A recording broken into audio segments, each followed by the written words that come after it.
Welcome to the Toronto Real Estate Podcast. Today, we are going to talk about all things Toronto real estate. Surprise, surprise. But we're going to take a deep dive into the month that was October 2025.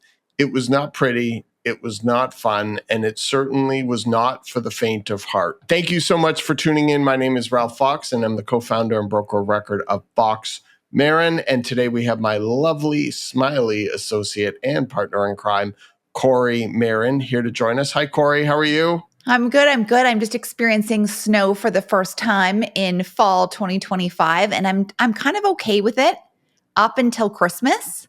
And then after that, I start to feel very bitter about Canadian winters, but I kind of enjoy it, including my Starbucks Christmas cup and all the holiday spirit that goes along with it. So for the time being, I'm going to accept the fact that the weather is what it is.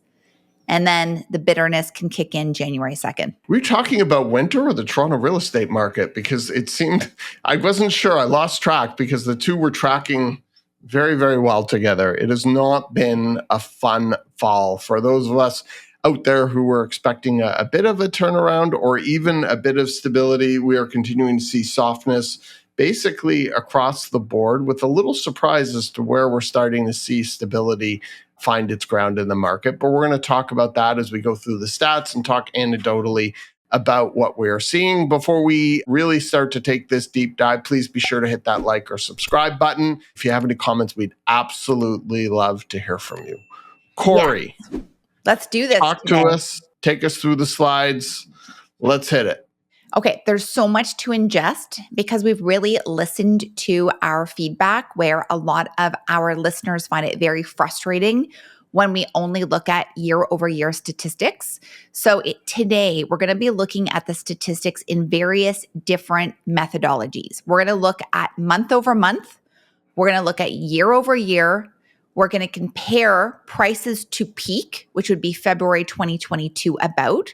So we're going to use February 2022 as our comparative month. And then we're also going to look at the decade change, which I think is super helpful for those of you who have purchased 10 years or more ago. You'll feel very good about it. If you purchased at peak, obviously it's going to be a little bit more of a depressing podcast just to set you up for what mood you might want to choose as we approach the data. So let's start with detached home prices in the 416.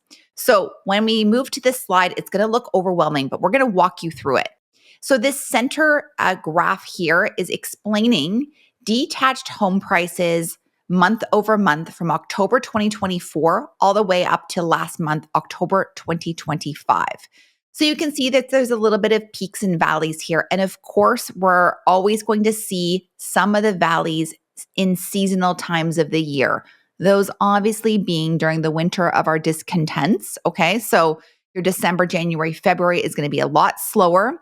And then generally we see a little bit of a lull in the summer, your July and August always being a sluggish month. And I would say this August was like mega brutal for Toronto real estate. I found it to be more painful than usual. So you can see here the trend line as well. So that gold line is tracking the ebb and flow. The best month of the year, though, in terms of prices was actually February of 2025, February, where detached home prices hovered at 1.782 million. Now, on the right-hand side, you can see the comparison of year over year. So prices in the detached home category are actually down 9.1% versus last year. If you head over to the left-hand side of the screen, you can see the comparison between peak and today. So peak being that February 2022 prices, the average detached home was hovering just under $2.1 million. And now we're seeing prices around just over 1.6 million, which is a 22% adjustment downwards, or a $455,000 drop in the average detached house in the 416. And then if we compare that to a decade ago, it's kind of surprising. In October 2014, which literally feels like a lifetime ago at this point, like 2014, I can't even wrap my head around that year. The average detached house was $951,000. And so there has still been a 70% increase in prices from 10 years ago. So a lot to ingest here. Ralph, why don't you walk us through what your head is saying, and then we can move on to the semi-detached category. What I find really interesting, and you'll see this as a theme, and I think it's a condition of a softening market, is typically in peak seasons, either in spring or fall, but now we're talking about fall. And experientially, it's something we at Fox Marin really felt, how in the first couple of weeks, there was this bit of a boom of interest, of activity, and then it really started to soften midway through September, and it's continued to soften right up until the filming of this podcast and the snow outside. So I think that's something to keep your eye on, and you'll see the same as we go through some of the other assets. I found this fall to be exceptionally sluggish and shockingly slow and a deep freeze. I mean, no one's doing anything. It's not like people are coming to see properties and then lowballing on them. It's like no one's going out to do anything. And the one thing I will add is since the Blue Jays is done, since Halloween is done, the interest rate cut is done, and the federal budget release is done, I don't know if those were distractions or maybe it's just the universe or what. It does seem like maybe there's been a slight more focus on real estate again and a slight, tiny bounce back, a little bit more movement, but otherwise the fall has been a complete and utter bust. Correct? Yeah, I mean, listen, there's still transactions happening. When you look across the board in the month of October, there were 6,000 transactions across the GTA. So people definitely are still buying or selling, but the amount of activity has been very, very lackluster. At one point, we had about 16 properties on the market, and I was literally looking at my phone, and it was like, wow, we had 2 showings today for all 16 properties. That did shift right after the World Series and Halloween, which I think was a double whammy, big distraction. We went on to sell 5 or 6 properties right after that. So that's been a bit of an uptick. And I think it was a distraction on the market and on people's minds. But it definitely is the slowest fall market I've ever seen, and maybe even the slowest market, summers included, that I've ever seen in Toronto real estate. I think there's a severe lack of confidence right now. And until that turns around, I think we're going to be in this situation for a while to come. Me too. All right, let's talk about semi-detached, because at the beginning of the year, Ralph, we really felt like this was going to be the standout category for 2025. And now I'm not really so sure. Like, I'm like, okay, I don't really feel like we have data to back up our forecast on that. But let's review it with our viewers today. So again, semi-detached in the 416. In the center here, you're looking at the graph of all the prices in this category month over month.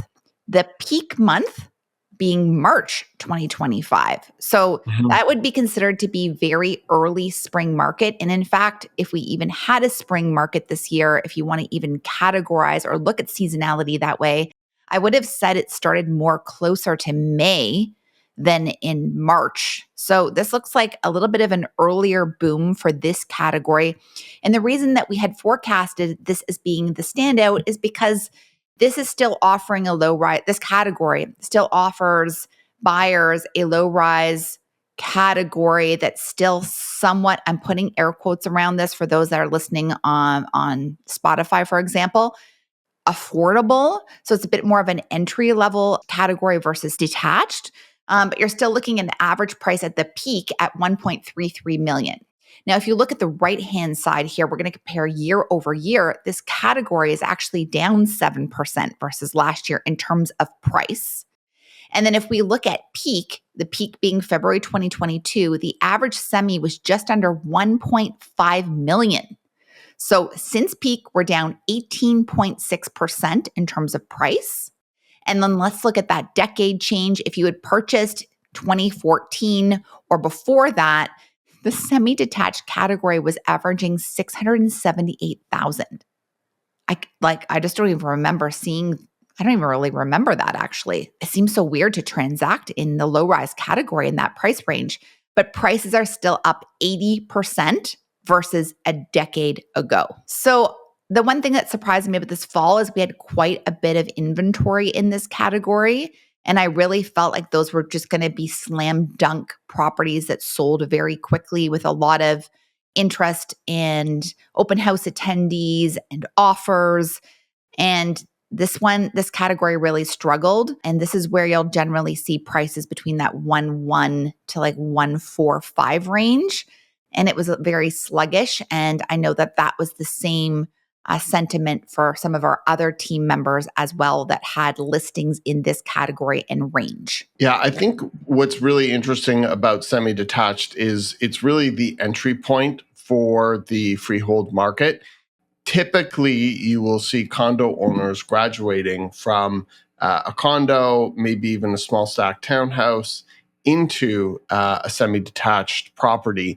And the problem is, and this is something that's just been such a big problem and maybe not talked about or reported on enough, but you have so many young people who are trapped in their condos. They just don't have the equity or the ability to sell their property and move up into a freehold. And that freehold would be the semi-detached properties. And I think that's where it's taking the biggest hit, is the lack of liquidity of these purchasers. And the people who are successfully selling condos right now, aside from them being the best of the best and the most highly sought after type of asset in the condo market, meaning great properties, great location, great floor plans, really, really desirable properties, are the ones who bought 7, 10 years ago. The ones who bought in 2021 or 2022, they just don't have the ability to sell their property and take out equity to put it towards a semi-detached home. And I think that's where the biggest struggle has been. Those that are fortunate enough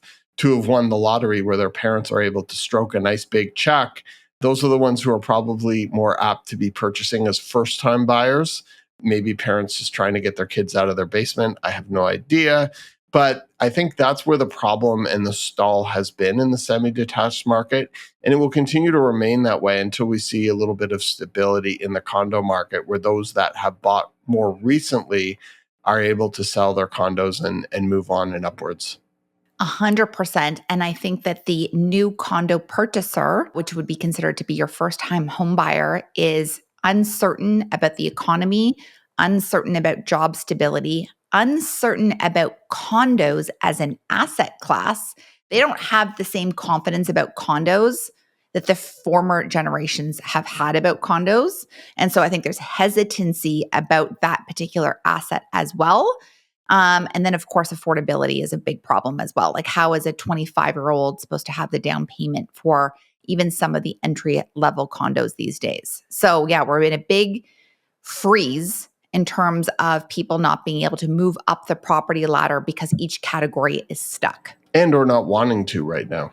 Yeah, and I understand that. I mean, makes total sense. I don't think that if I was like a first time home buyer, I'd be like running out to do anything. However, if we see the market continue the way that we have experienced it since the summer into the fall, I think there will be extraordinary opportunities for buyers. And we'll talk about this a bit more, really to leverage the market and negotiate very good terms for themselves and their future. I certainly have seen buyers growing in confidence in terms of their negotiations where sellers have lost confidence for valid reason. And so the power dynamics and the negotiation dynamics have really shifted in favor of the buyer, and we'll continue to see that. So there are going to be great opportunities coming up in the months to come for sure. And one of the things more specific to freehold before we move into condo is something you and I have talked about and seen so much on the listing side, Corey, is comparables don't even seem to matter. What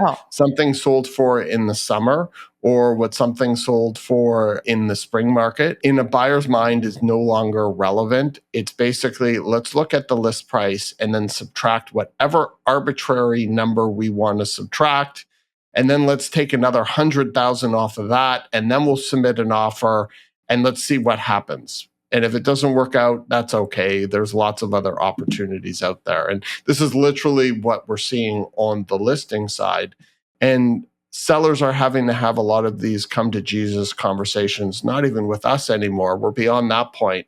It's really with themselves and to understand why they're selling And do they really need to sell? And at what point does it just become, well, let's just take it off the market and we'll wait till a time that makes more sense? This is 100% the truth. The Yeah. buyers are look at the list price and they subtract any work they want to do on the property, even if it's just cosmetic because they don't like the color of the backsplash. And they're like, well, okay, I see there's comparables. Those don't matter, but I want to put about $130,000 into it. So I'm just going to subtract that from the list price plus an extra 100,000, just like you said. That is the formula, buyers. That is 100% the formula. And we've talked about this before on former podcasts, the contingency requests after home inspections are so annoying.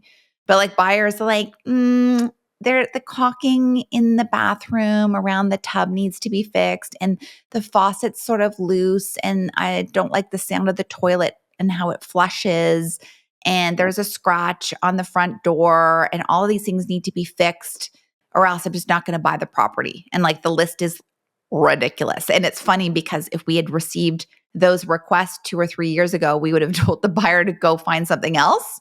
And now we're like, okay, how can we make this deal work? This list is ridiculous, but we've got to find a way to make it work. What can we do? So expect that very much, sellers, when you're selling your properties in the months to come, because those requests are getting very nitty gritty and exceptionally picky. Okay. And the thing to remember is that when you're selling a resale home, you're not selling a new build that's I tear know. down warranted. Oh, So it's a whole new dynamic, I think, based on entitlement that buyers are feeling. And it's something that we always take into consideration when looking at any offer, knowing that, it's not on the other side until it's on the other side. yes, this is 100% true. And we experienced that yesterday just on one particular deal as Two well. times. Oh, yeah, 2 times. There was another Yeah. one later. Okay, let's move on to condos. So condos, I feel like condos have kind of held up considering all things considered. So you can see here that through the year, there weren't too many peaks and valleys, even through some of the slower seasonal periods. The best month was June 2025. And you know what? We experienced that with our own listings because we had some exceptional condos go on the market, but some of them got multiple offers as well in that period. June being the best month, year over year in this category, there has been a 2.7 correction downward, which is arbitrary.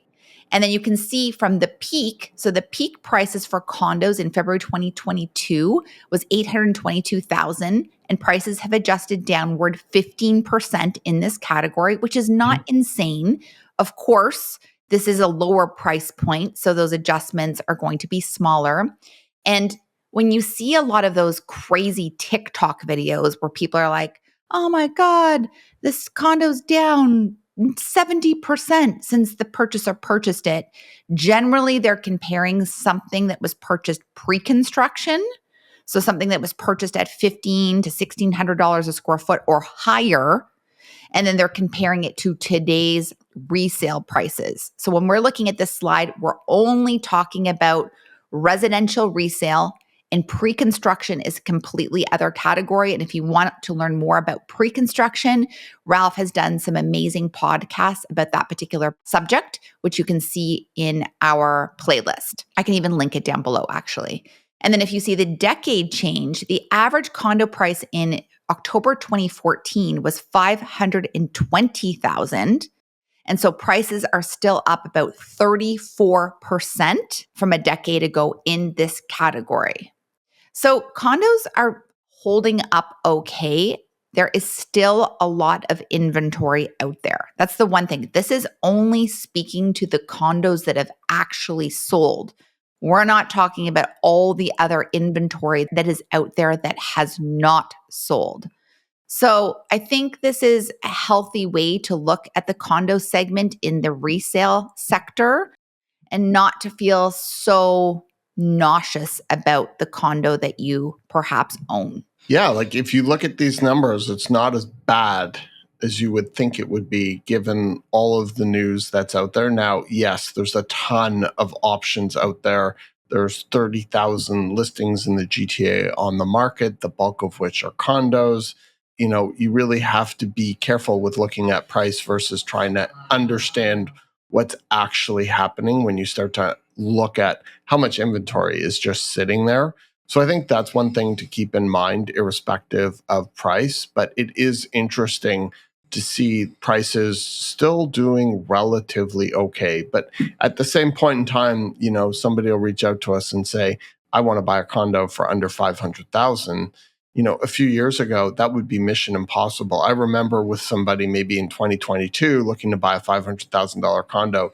We sent them everything across the entire GTA. And I think there were three. You look under 500,000, there's a lot of options now. And we have had clients purchase in the 400,000 range. I think we had somebody at like 399 or 398, and what tremendous value. And again, when you think about as an investor or somebody looking to one day build equity, when you realize the replacement costs just can't even come close to these resale values, it really gives you an understanding of long-term, potentially how far below replacement costs we are and what the future could look like in 5 years from now when there is literally no supply coming online. And that's something we'll talk about a little later. And remember too, that if it's under 500,000, you only need 5% down with your down payment, which is helpful. It's very helpful. Ish, because you are paying a lot more in interest and fees. Yes. And you are paying for that nauseating land transfer tax. But if you are a first-time home buyer, you do get a rebate. So there you go.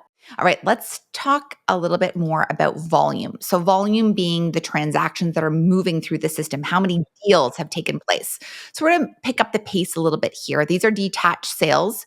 You can see the ebb and flow throughout the year, month over month. October of last year was our peak for detached sales in terms of volume. And always remembering that detached is the highest price point among the asset classes. So it really is responsive to how the market is flowing, and very much a different seller and very much a different buyer in this category, too, depending on the neighborhood. So compared to last year, volume is down 10.5%. So there's less transactions in this category. And then if we compare it to peak, we're down about 5%. And then if we compare it to a decade ago, we're down about 37.6%. So less people are buying into this category. And this has so much to do with people moving up the property ladder, the cost of this category, the offering in this category, the neighborhoods in this category. And yes, can you buy a detached bungalow? That would, that probably would be considered to be a starter home in East York, 100%. You could do that. But you have to remember this is also accounting for, the mega mansions in Bridle Path and Forest Hill. Awesome. Anything else you want to add? No, I think you did a really good job with that, Cor. We didn't just have an awkward silence? No, not yet. There's still time. Okay. We can always edit it out, so we're good. That's true. Yeah. All right, semi-detached, same exercise here, ebb and flow, month over month. You can see here the peak in this category was June 2025. And then the right-hand side, we're flat. Same amount of transactions last October as this October. And you'll see that the number 263 repeats itself. So I have decided that we might want to buy lottery tickets with the number 263 because it keeps showing up on this slide. And I'm like, maybe it means something, or maybe not at all. But we're flat versus last year in terms of volume. And then oddly, when you look at the peak volume of February 2022, when the market was hot, there was 263 semi-detached sales there too. I'm like, weird. And I thought it was a typo that I had made when I created the slides, but I double checked my math and I double checked the source, and that seems to be the number of choice for this category. So we're flat versus peak, and then versus a decade ago, we're down 30% in terms of volume. Awesome. So 263, that's a special number. What are the chances of that, Cor? I know. I really thought I had a typo and I double checked it. So if our viewers are very data savvy and notice that there's an error on this that I just didn't catch, you let me know. Okay, condo sales also down versus the start of the year. So over the last 12 months, volume is down 8%. Less condos are selling now than they did last October. Peak was last October at 1,162 deals in this category. Again, you'll see the peaks and valleys due to seasonality compared to peak. Look at that. So at peak in February 2022, we were at 1,840 condo sales. That's insane. So we are Yeah. down about 42%, almost half-ish. And then compared to a decade ago, we're down 26%. So we know this is a struggling category. We know that there's a lot of inventory sitting around collecting dust. And we also know that a lot of the condos that are sitting around collecting dust are just shitty condos. Like they just are. There's like a lot of crappy condos out there that you should not buy. And there's a lot of condos that really are awesome. But let's just make up an arbitrary number that if all the inventory sitting out there collecting dust, I'd say half of it is crappy. Would you Oh, agree with that? Or I'd say more? 80%. A lot of 80%. Yeah, a lot of them probably should never even have gotten built. But one of the things that I think is really interesting to point out, and you'll see this flashed all over as clickbait, is there's a very big difference between condo resales and the pre-construction condo sales market. So you'll see new condo sales, very different from resale condo sales. There were like something like 42 in the month of September. So you can see here, and probably the same in the month of October, but you can see here there was over 1,000 resale sales. And so it's really important to understand the differentiation Yes. between the two, because clickbait will try and let you believe that this is what's happening in the resale market when that isn't the case. And again, the thing to remind yourself if you're thinking long term about the Toronto real estate market, and this conversation is now starting to hit the media, the legacy media and the mass media, we're starting to see it talked about more and more this fall, is because we have such low anemic pre-construction sales, that entire pipeline, and this is something we've talked about on this podcast for ad nauseum, is going to dry up and probably will go down to zero or close to zero for probably close to a decade.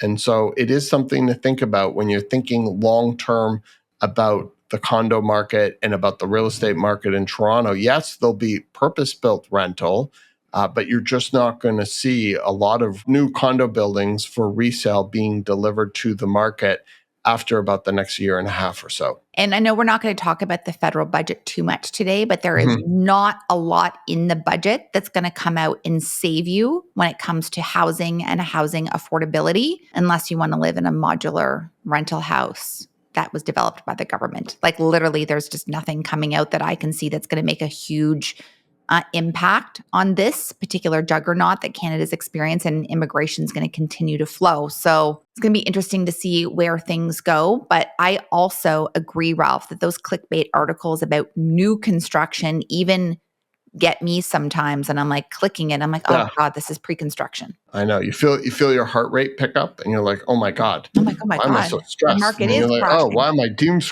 doom scrolling? We know this. It's the pre-construction market. Why do we get suckered into that? Oh my God, so many times. So many times. All right, let's look at total sales volume. I shifted color to know that we're shifting the way we're looking at the stats. So we're combining everything here. So instead of looking at the individual categories, we're looking at the market as a whole, which is also helpful to see if we can identify some trends for you here today. So you can see that the peak for sales volume overall in TREB, the Toronto Regional Real Estate Board, was last October. That was where we had the most robust, air quotes, time in the market over the last 12 months. And sales overall across the board are down 9.5%. Versus peak, we're at just over 9,000 sales. And so we're down 32% versus the peak. And we're down about 30% versus a decade ago. So less people are transacting. That is not some big announcement today, but I want you to know the data because it's really important to be educated about this. The year of 2021, there were about 127,000 transactions that moved through the system. And this year, I think we'll be lucky to hit around 60,000.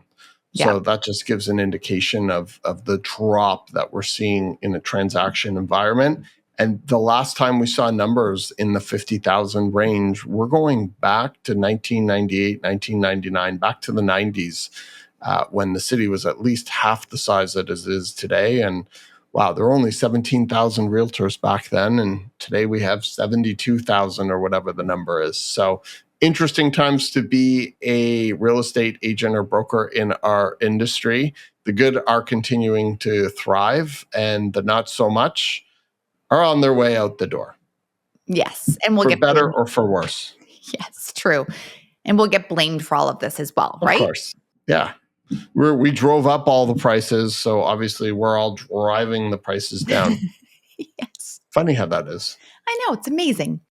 All right, let's look at new listings. So, for those of you who are new to the podcast, new listings means new, fresh inventory coming in, the sexy merchandise, just like when a clothing store flips to the fall season, you get all the new good stuff, and then everything else that's been sitting around goes to the sale rack, which I never look at, and I really, really wish I was better at doing that. I always like the fresh, new, shiny stuff. You can see that the new listing peak for the year was May 2025. So more sellers decided to hold off listing their properties until May of this year, thinking this was going to be a better time to sell versus other options in the year. And that has petered off since May in terms of new product coming online. That does not mean it's sold through. So that is adding to the inventory that is out there, the old stuff that's going to the sale rack. All right. And that's why you're going to start seeing in the sale rack all those little price reductions coming on the older stuff.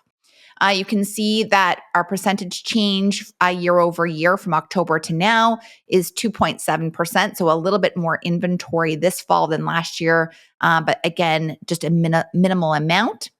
Versus peak, we're up 13.5%.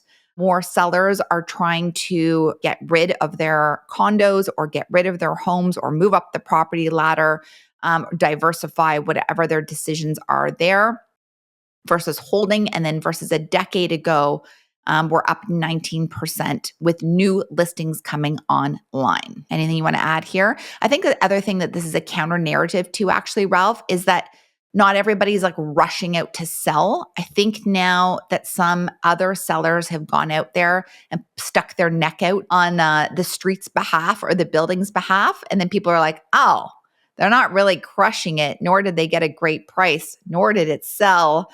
I'm not selling for that little or whatever it might be. I think some sellers are like, you know what, maybe I'm willing to hold on a little bit longer or rent out my condo or house and make other moves if they can make that happen. Anything you want to add to new listings? It's just an interesting paradigm where you have so many buyers who are sitting on the sidelines who could potentially be able to buy and they're choosing not to.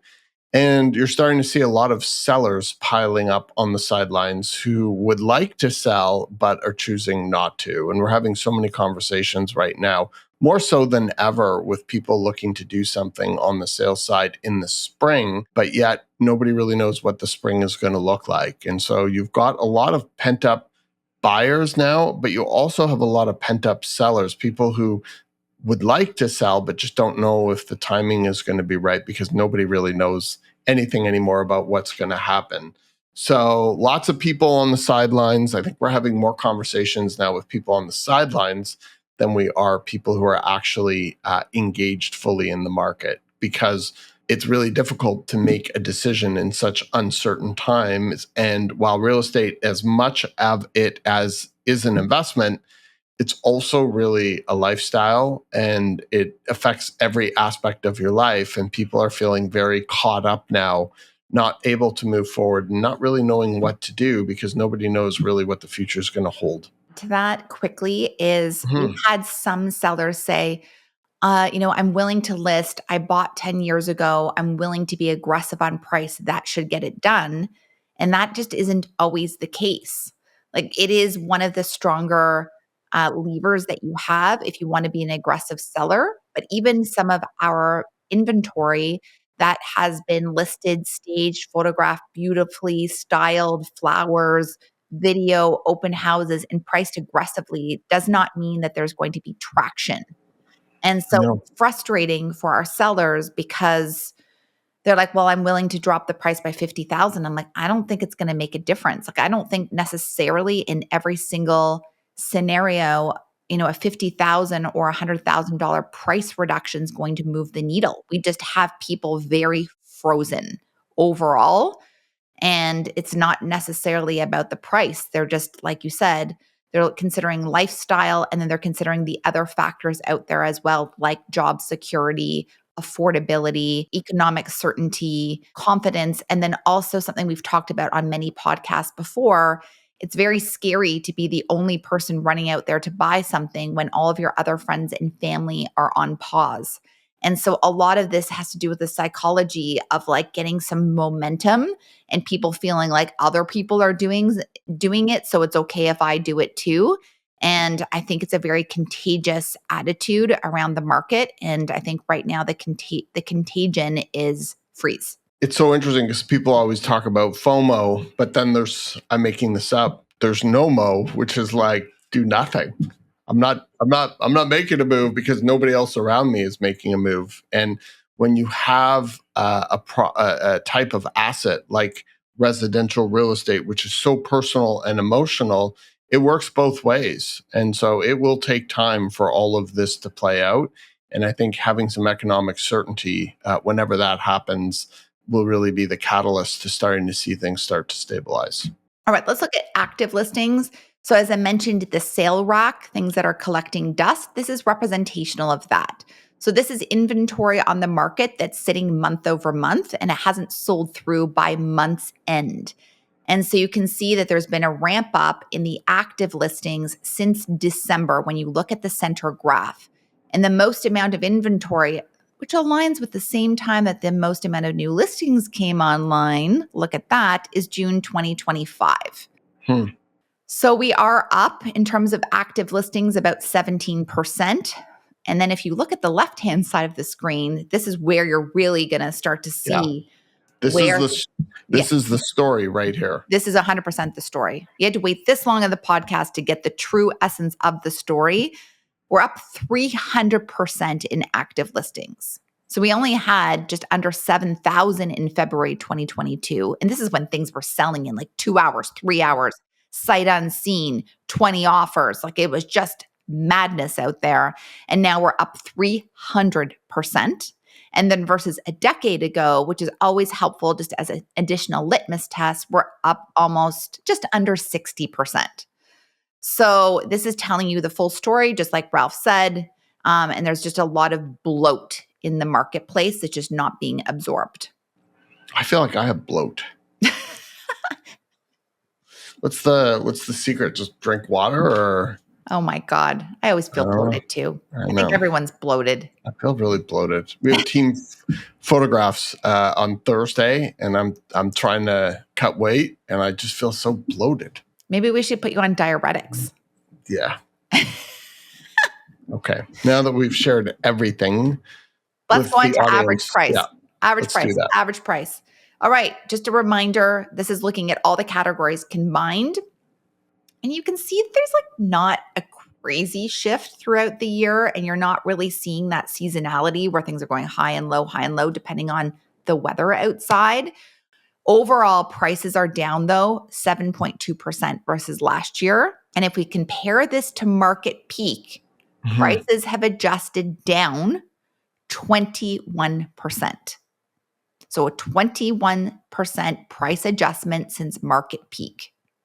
Still, if we compare it from a decade ago, we're up almost 80%. So this really, if you're a homeowner or a condo owner and you're looking at value and your asset, it really depends on when you purchased to really understand where you sit in comparison, in terms of like your equity and the capital that you have in your property. So if you purchased a decade ago, you're golden. If you purchased at peak, you're going to feel it a bit more. 100% you will. And that's okay. It's going to come back. What's interesting, and this really explains the problem, is yes, we've seen from peak to trough to where we are today, if you call that the trough, a 21, let's call it, percent drop in average prices. We've also seen a lot of relief over the last year in interest rates. Affordability is where it was at during market peak. Yes. which is really, really interesting. And yet transactions are down by over 50%. So what does that tell you, all things being equal, making a big generalization, is that there's something else that's driving these really weak sales and low activity. And if you look at a lot of the consumer confidence reports, we're almost at virtually all-time lows, from business sentiment to consumer sentiment. And that has to do a lot with a lot of the economic uncertainty that we're in. And so yes, affordability is still insane. Again, we're not saying that it's not, but the market was able to function at an extreme rate in 2022 at the same affordability level. Only a few years later, we're seeing that drop off in sales and in prices. So we really need to see that sentiment start to turn around before I think we'll start to see any real change in the market. And so when people are thinking out long term, what are we going to see in the spring? What is the real estate market going to look like in the spring? The answer is, what do you think the economy is going to look like? And not even more important than the economy, actually, is the sentiment about the economy for consumers and businesses. And if you think that's going to shift, that will be an indicator probably of stability in the market. And if you think we're going to continue to see a downward economic slide, then that will probably tell you where the market is going to follow. I think it's also important that we've lost a massive buyer pool in Canada for the two major cities, maybe three major cities that have been really affected with price corrections, being Vancouver, Toronto, and perhaps Calgary. Is that we've lost our foreign buyer due to the foreign buyers ban. And we have to remember how many of those buyers were absorbing a lot of inventory, particularly condo supply in good neighborhoods close to transit. And so that's a huge category of buyers that has dropped off over the years since the ban has taken effect, which is likely a good thing for Canadian residents, but has affected prices and inventory turnover 100%. Okay, total listing days on market. So how long does it take a listing to sell? So noting this is not property total days on market. This is how long one condo or house takes to sell under one MLS number.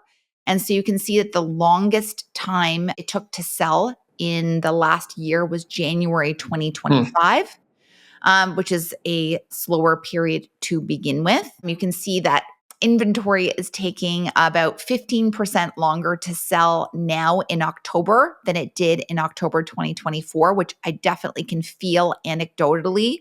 Like, I'm like, oh my God, this place has been on the market for so long. And then I look at the days and I'm like, oh, it's only been 12 days, but it feels like it's been 3 months already. That's how slow it feels compared to the pace that we have been acclimatized over the last decade plus. Property days on market, which means how long has the property gone on and off the market multiple times, perhaps at different price points to sell through. So how long is one address taking to sell? And the average now is 51 days. 51 days. Oh my, no, actually it's 50. I was being very dramatic with 51, but it's actually 50 versus peak. Peak February 2022, it was 9 days. 9. This is inclusive of conditional periods as well. So don't forget that. Up 244%. And the decade change, a decade ago, it took about 25 days to sell, up 24%. So definitely more sluggish here. And as Ralph and I have listed quite a few properties in the fall, it's definitely been very slow and a little bit of a grind. Well said, but that 50 days is a pretty big number, and it's an almost irrelevant stat in past markets because everything would sell so quickly. You would never have to relist. So now looking at how long a property, given its relisting, is on the market, 50 days is quite a long time. Oh my gosh. And it's really expensive too. Like if sellers are, for example, paying for their own staging, I mean, most staging contracts are 30 days. And so that's adding additional cost to the seller as well. If it's taking 50 days, they've got, another 20 days to pay for inventory rental or what have you. And then of course, over time, the stress accumulates and people become more and more negative about the process, right? Awesome. Exactly. Not so awesome. Just Yeah, it's more like like it awesome. is what it is. Yeah.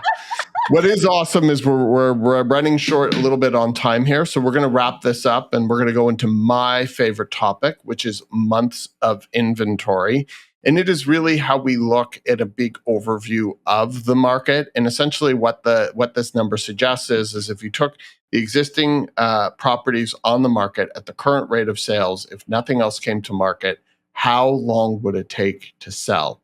And so we were at, in 2024, October, 3.67 months.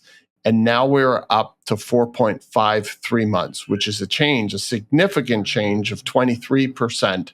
Overall, we're basically in a more balanced market environment. But if you look at segments like the condo market, we're very heavily skewed into a buyer's market. So this is another really important indicator showing where we are year over year. Also noting that the peak, which does make sense, which was in August, which is typically the slowest month of the year, it has gotten a little bit more balanced since that point in time. But again, it's probably just sellers taking their properties off the market for good and never coming back, at least in 2025. Also, don't forget that we've had more new listings and more active listings in June of 2025, which likely took about 50 days to get to the August 2025 period, which added to that collective inventory. But it's nice to see a little bit of a drop off here. And then I think what's the most mind blowing about this slide is if Yes. you look at the left hand side peak, we're at 0.767 months, which means about 3 weeks of supply. And so, guys, we have 5 times higher than the 2022 peak. That is just mind blowing to me. And then They're both mind blowing. Like seeing 0.76 months, mind that blowing. wasn't good either. Yeah. No, that wasn't good either. Seeing up 490%, mind blowing as well. And then decade change, we're up about 122%. So we were hovering around 2 months of supply in October 2014, which is probably like a healthy amount for both buyers and sellers combined. So that wraps up all of our slides. Ralph, any last comments today? It's not been fun. People are still getting across the finish line. Buyers are still getting great opportunities out there, and sellers needing to sell and transition are still able to do it. It's just not fun. And I think anecdotally, I've shifted my narrative to actually myself and the team at Fox Marin is it's a year of hard conversations to it just is what it is. And I think given where we're at this point in November, I would expect this to continue, maybe even continue softening over the next 90 days or so. I do believe that there are more interest rate drops in our future based on what's happening in the US and based on our economy here in Canada.